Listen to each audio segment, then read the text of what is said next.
à la date du 4 mars, le pays dispose encore de 2 millions et quelques mille doses. Donc, et puis, par rapport à l'approvisionnement des régions, des 23 régions, des 114 districts, ça tient compte non seulement de la cible à vacciner, mais de la capacité d'absorption. C'est-à-dire qu'on ne va pas donner aux districts plus de doses alors qu'on n'est pas sûr qu'il peut les utiliser dans les délais. Parce que comme on a dit, il faut tenir compte du délai d'expiration du vaccin. Si le district dit « je veux 1000 doses de Pfizer », il faut qu'il soit sûr de pouvoir les utiliser dans les 30 jours. Parce qu'au-delà de 30 jours, ces vaccins vont être détruits. On ne peut plus les stocker dans la chaîne de fond. Que ce soit au niveau du CSB, encore moins retourner ça au niveau central. Mais comme Dr Patricia l'a dit tout de suite, le souci, ce n'est pas la disponibilité des vaccins. Le souci, c'est l'utilisation, l'absorption des doses qui sont disponibles. On a des engagements pour satisfaire des besoins en vaccins pour la population malgache. Maintenant, c'est au pays de dire on reçoit à telle date. Et pour définir la date à laquelle on reçoit des allocations, ça dépend de l'absorption des vaccins qui sont disponibles. Actuellement, on a 2 400 000 doses de vaccins qui sont disponibles au niveau du pays. On ne va pas demander à être approvisionné dans les semaines à venir tant qu'on n'aura pas utilisé ça. Parce que quand ça arrive à terme, à péremption, le vaccin est détruit. Donc c'est une balance qu'on fait. On tient compte de l'absorption des vaccins, de l'utilisation des vaccins actuels. Actuellement, on est à un taux d'utilisation de 45%.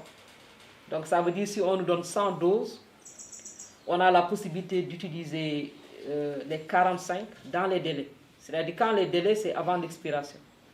Donc au fur et à mesure qu'on améliore la capacité d'absorption du vaccin, on va encore demander des vaccins.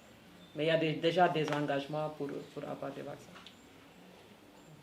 Et il y a plusieurs allocations pour lesquelles on a dû repousser la date parce qu'il y a des vaccins qui sont disponibles. On attend de les utiliser pour demander d'autres vaccins.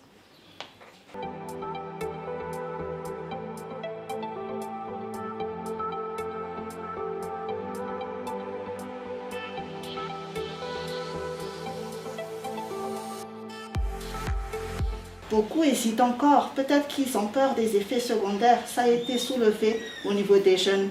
Beaucoup hésitent parce que l'accessibilité c'est un peu loin, etc. Et nous maintenant, on fait des activités qui se rapprochent plus de la population, des activités de proximité. On fait, comme vous pouvez le voir, hein, des vaccinations mobiles. Donc ces hésitations-là, on essaie de les répandre au fur et à mesure qu'on ait les informations. Et c'est pour ça qu'on continue à travailler avec les médias pour relayer ces informations-là au niveau des populations. Jusqu'à maintenant, comme on a dit, hein, il y a une équipe pour la surveillance. Et dans chaque formation sanitaire ou chaque site, les équipes de vaccination en fait sont là pour vous accueillir les personnes ayant pu se faire vacciner et qui présentent maintenant des manifestations, des effets secondaires. Et à l'heure actuelle, depuis l'introduction de la vaccination contre la Covid-19 de l'année dernière, donc nous avons pu notifier, c'est-à-dire eu des remontées d'informations de 553 personnes ayant présenté des effets secondaires comme les céphalées, de maux d'estomac, une petite diarrhée, tout ça. Donc ça, c'est le plus fréquent. Maintenant, nous avons eu 16 sur les 1 million, 16 personnes qui ont manifesté des formes graves. Et ça, c'est forme grave où il y a maintenant les hôpitaux ou les centres de santé qui ont pris en charge.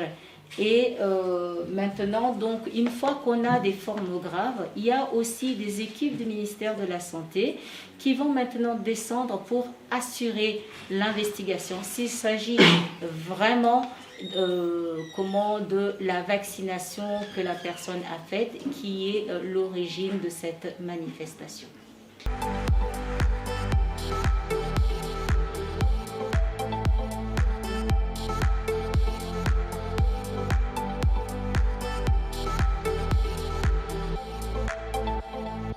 La première phase, c'était de mai 2021, parce que c'est en mai que la vaccination a été introduite, à décembre 2021. La deuxième phase, c'est de janvier à décembre 2022. Et la troisième phase va de janvier au 30 juin 2023. Et le pays cherche à terme à vacciner plus de la moitié de la population. Et pour la première phase, l'objectif était de vacciner 1 million de personnes. Et quand on dit personnes, c'est les cibles qui sont âgées de 18 ans et plus.